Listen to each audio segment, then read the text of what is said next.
राजधानी दिल्ली के प्रशासन में दिल्ली सरकार का कितना नियंत्रण होगा और केंद्र सरकार कितनी दखल अंदाजी कर सकेगी, इसको लेकर सुप्रीम कोर्ट की 5 सदस्यीय संविधान पीठ ने गुरुवार को अपना फैसला सुना दिया।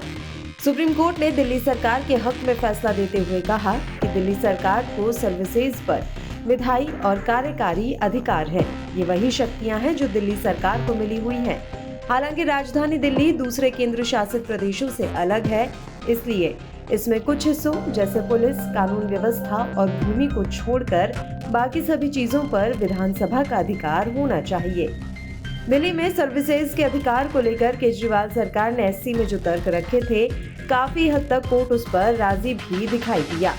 सुप्रीम कोर्ट ने फैसले में एक बड़ी लकीर भी खींच दी, जिससे भविष्य में दिल्ली का बॉस कौन वाले सवाल पर केंद्र और दिल्ली सरकार के बीच टकराव की स्थिति न पैदा हो।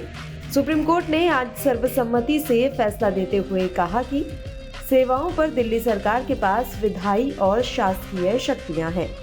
पीठ ने कहा कि निर्वाचित सरकार का प्रशासन पर नियंत्रण जरूरी है। हालांकि दिल्ली में अब अधिकारियों के ट्रांसफर, पोस्टिंग का पूरा अधिकार केजरीवाल सरकार को मिल गया है। पुलिस, कानून व्यवस्था और जमीन से जुड़ी शक्तियां दिल्ली विधानसभा को नहीं है। सुप्रीम कोर्ट ने अपने फैसले में साफ कहा कि चुनी गई सरकार की सलाह पर एलजी काम करेंगे।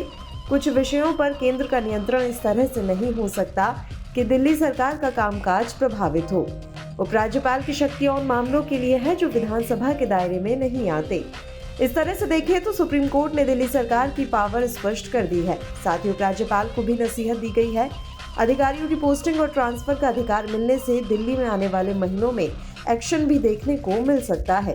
सीएम केजरीवाल समेत आप नेताओं ने इस फैसले पर खुशी जाहिर की। किसने क्या कुछ कहा, सुनाते हैं आपको। नहीं, जिम्मेदारी तो पहले भी थी, वो जिम्मेदारी विदाउट पावर थी। अब जिम्मेदारी विद पावर आ गई है। जिम्मेदार देखिए, जब भी जनता वोट देती थी तो वो तो यही कहती थी जी हमने तो केजरीवाल को वोट दे दिया। अब केजरीवाल जाने पावर है कि नहीं है उसके पास। जनता को कि बेचारों को क्या पता टीबीआर क्या होता है, आर्टिकल 239AA4 क्या होता है, उनको क्या पता बेचारों को। जनता तो वोट दे देती है, लेकिन हमारे पास पहले उन जिम्मेदारियों को पूरा करने की पावर नहीं थी, शक्ति नहीं थी। अब शक्ति दे दी है सुप्रीम कोर्ट ने हमें। माननीय उच्चतम न्यायालय का फैसला आया है, वो अपने आप में एक लैंडमार्क जजमेंट है और इस जजमेंट के अनुसार दिल्ली में चुनी हुई सरकार, लोकतांत्रिक ढंग से चुनी हुई सरकार के पास ही सत्ता है, के पास ही तमाम प्रशासनिक मशीनरी और बाबुओं की, अफसरों की ट्रांसफर पोस्टिंग की शक्ति है। यानी कि दिल्ली का बॉस दिल्ली के लोगों द्वारा चुना गया मुख्यमंत्री और उनका मंत्रिमंडल है। और मैं ऑनरेबल सुप्रीम कोर्ट को बहुत बहुत धन्यवाद कहना चाहती हूं दिल्ली की जनता की तरफ से कि आज